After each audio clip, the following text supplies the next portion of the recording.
Happy World, guys. My name is Sandy. I'm going to show you how we used to make chocolate 130 years ago. So the first step is to get our chocolate from the machine. They didn't have any machines back in the days. I think it was like chocolate bath or something like that. So the first step is to pour our very hot chocolate into the table. And this table is made of marble, and marble it's a naturally cold stone. Do you want to have a feel and touch the table for me? Yeah, touch the table, feel it. Go, touch. Is it hot or cold? Hot or cold? Cold, yeah. And this chocolate is very hot. It's about 45 degrees. Yeah, touch it. Over there. Yeah. Over there. Yeah. Yeah. Is it hot or cold? Cold, yeah? Leave it. Okay. And this chocolate is very hot. It's about 45 degrees. So if you put it into the mold, it's not going to come out. And if it did come out, it's going to have an ashy texture. And you don't want that. You want smooth and nice chocolate. So we need to drop it to about 28 to 27 degrees. To do that, we're going to take the splitter and we're going to split the chocolate as thin as we can.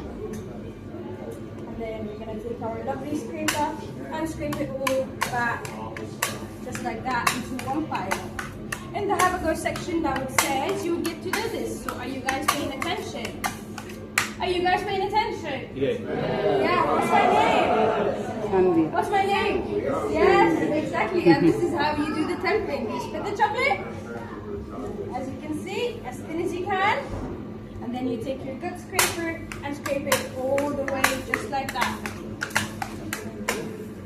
This process back in the days, it was done by a group of ladies. They were called the Cadbury angels because they used to wear all white. And you might think, oh, white and chocolate, that's not a good idea. That's true. But it was a cheeky way for the managers to know if they're wasting chocolate or not. So if they have a full uniform with chocolate on there, they're the devils, not the angels. Because chocolate back in the days, it was very, very expensive.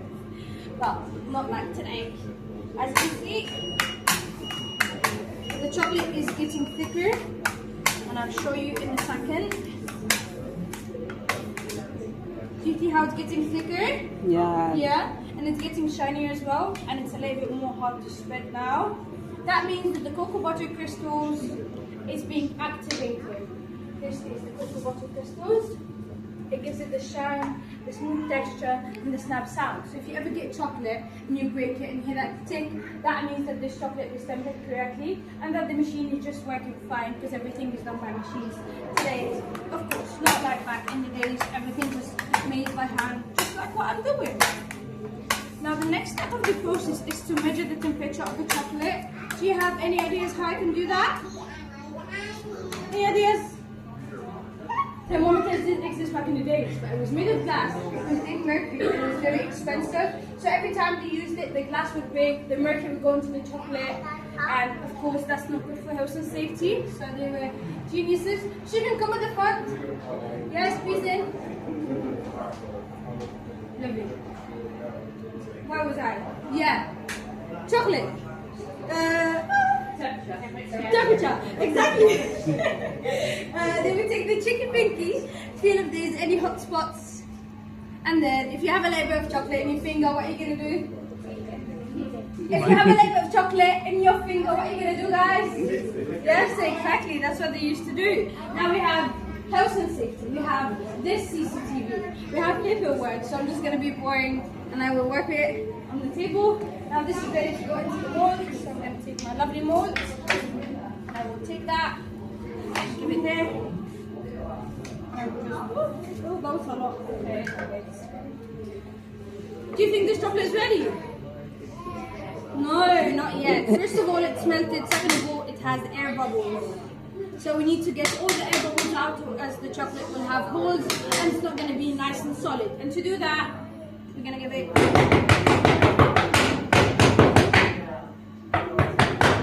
Can you see the air bubbles? The tiny ones right on the surface. Yeah? Now I'm going to give it a good scrape to get the hidden ones. And also to clean my mold. Right. Then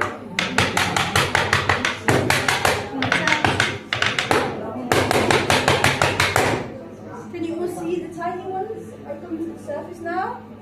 Yeah? I'm gonna give it a good scrape. Do you think they used plastic molds back in the days? Plastic molds? Back in the days? No, exactly. use these metal ones. And if you know anything about metal, it gets very rusty, it's very heavy, and it's very loud. Imagine having to carry a bunch of these for 8 hours a day, 5 times a week with a full factory of 500, 600 Angel. That's just lots of work. Now these ones are light, they're convenient because you can see when the chocolate is really at the back, and it's not as loud as well. Lovely. I've got another question. Do I ask a lot of questions? Yeah, I've got one last question. What would happen to this chocolate if I flip the mold over? Yeah? Yeah. Don't be scared. It's okay. Do you want to come over? Yeah?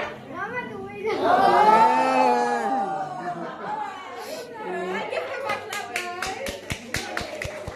Let's try again. Come on. Good. You see? It's going. Okay.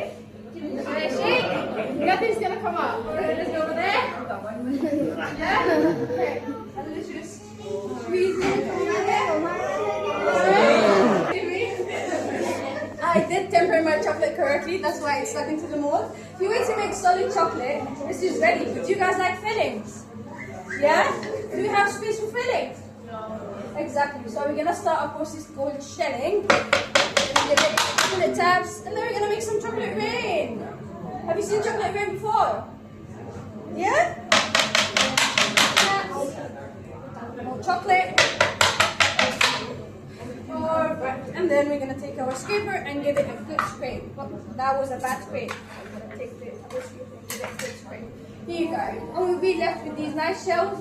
Now we have space for fillings, correct? Yeah. Everything was handmade, hand piping bags. They fill all the molds and seal it with the top layer of chocolate. And then we're not lucky enough to have any fridges back in the days, so they used to leave the molds on the marble table in the cool space of the factory. But today we are lucky we have a fridge.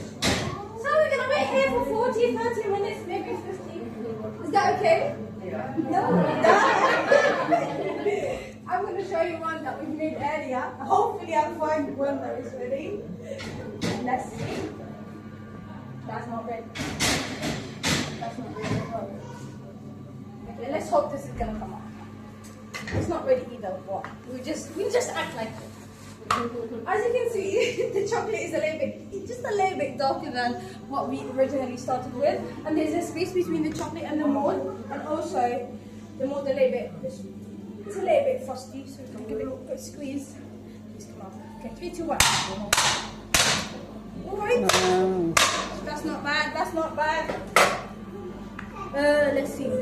Okay. Do you see how that one is really nice and shiny? Do you see how that one is really ashy? Yeah, that means that this bit of chocolate was too hot when it got into the mold.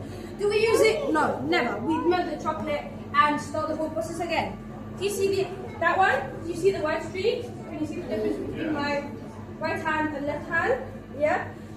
These white streaks are the cocoa butter crystal rising to the surface because it was not mixed well. If it was mixed well, it would have been like that one.